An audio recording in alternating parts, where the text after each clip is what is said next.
Welcome to the Become a Writer Today podcast with Brian Collins.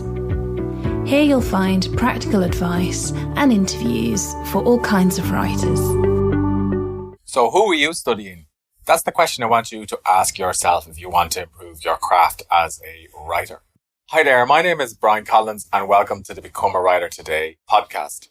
So I've spent the last few weeks or even months taking various courses on masterclass.com. And one of the most interesting courses I took was taught by one of my favorite nonfiction authors of all time. He's a contemporary nonfiction author who's well known in the business world and also for bringing psychology and turning it into his most popular concepts. Of course, I'm talking about Malcolm Gladwell. And I first came across Malcolm Gladwell about 15 years ago, I'd say. I was walking into a local bookshop in the town of Maynooth where I live. And I think it was his book, Blink, was out at the time. And it said on the cover, buy this book, you know you already want to. And I was pretty intrigued by that as a blurb. And it turned out that that was the controlling idea behind the book. In other words, how we subconsciously make snap decisions. So when I heard that Malcolm Gladwell was actually teaching a writing course on masterclass.com, I was excited to take it and to see what I could learn from him. So Malcolm Gladwell's popular books include Blink, Outliers, and The Tipping Point. And his work is often cited by people both inside and outside of the business world. And it feels like Gladwell has been successful for years. But did you know he actually spent the early part of his career struggling to achieve recognition for his work, for his writing, and for his ideas? And even if you're not a non-fiction or a business writer like Gladwell, or perhaps you're more interested in writing fiction, you can still apply Gladwell's approach to help you write your articles or your books or your blog posts, and also to help you market your ideas. Here's how you can do it. The first thing is to test your ideas. You see, Malcolm Gladwell actually spends hundreds of hours talking about and emailing other writers about ideas he wants to use for future books. And he loves getting into email exchanges with his peers and with his contemporaries to tease out these ideas before he turns them into articles and chapters. And he also speaks in public extensively around the United States about ideas from past books, and he explores new ideas for future books on his Revisionist History podcast. In other words, he's constantly working and reworking and refining his ideas in public. And while he's public speaking, for example, he gauges his audience's reaction to figure out what's interesting or boring. He looks at how they're laughing, or perhaps, they have a hand on the side of their head, and he uses that to tweak his points to captivate his audience just a little bit more. And he also uses, interestingly, arguments from his audience to improve the quality of his ideas. And he actually recounts a story where one particular audience member poked holes in his argument, and Gladwell all but admitted that he was wrong. And this practice of testing ideas publicly has helped Gladwell learn how to articulate himself both more clearly and concisely. And because of it, he's able to decide what to expand on or cut from future works and from future pieces of writing. And he says, the act of explaining an idea to somebody else is a really good way to figure out how to tell a story. And of course, figuring out how to tell a story is one of the jobs of any successful writer. So how can you put this into practice? Well, you could test ideas for your articles or for your blog or your business or even your next book by emailing peers and asking for feedback. And this is particularly useful if you write nonfiction. You could also show early versions of your work to, first readers, to beta readers, to your editor. Or you could start blogging extracts from something that's in progress on a social media network like Medium. The key here is that you're getting iterative feedback that you can use to improve the quality of your work rather than waiting until you've got something finished that you're going to plop down on the table and say, here, look what I've done.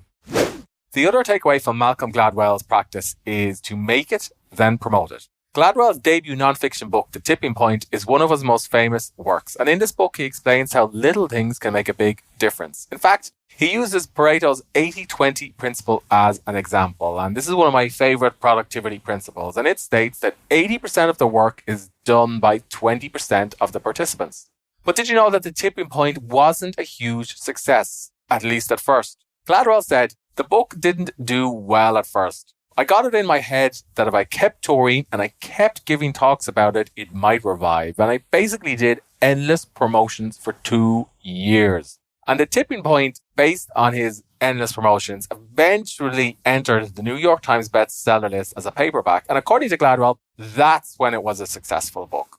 So you see, it's fine to work on your ideas or your book or your writing until it's good enough to release. But your work doesn't end there. You need to spend time meeting your would-be customers or readers. You need to promote your writing and your book in the right places. And you also need to exercise patience until your marketing strategies take hold. In other words, you need to create for the long term. And if this is something you're interested in learning more about, there's another author that I recommend you read. That's Ryan Holiday. And he has a great book called The Perennial Seller, which he released in 2017, which is all about how to create something that lasts many years. And I think that's something that Gladwell has done and succeeded with his book, The Tipping Point.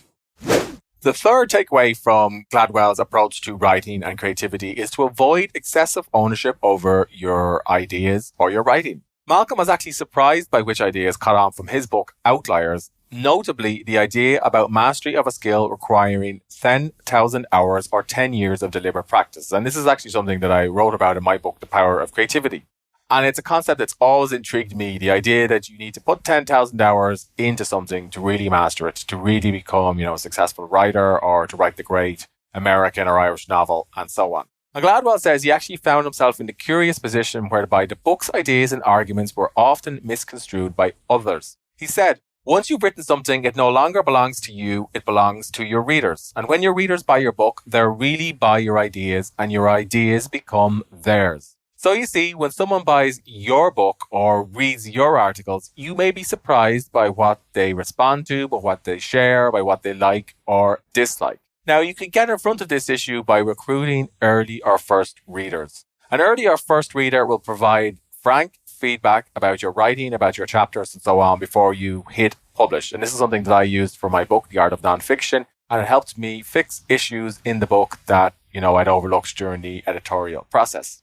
On the other hand, a reviewer will write their thoughts on Amazon in public after you release your book. And while it's certainly possible to go back and fix those issues and re-release, a new version of your book, it's obviously a bit more stressful to do. And you also have to manage all the process of re-uploading your book files and so on.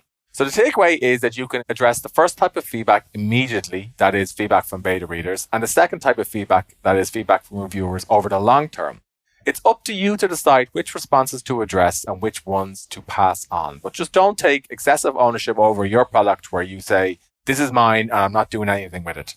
Malcolm Gladwell is a successful business writer in part because he understands what his audience struggles with and wants. He's able to take ideas from different industries and package them up in unique ways that appeal to his audience. Even if you've no ambition to become a business writer or a non-fiction writer like Gladwell, you can still take elements of his approach to creativity and to writing to make a big difference with the way you write your articles or your books and the way you market them.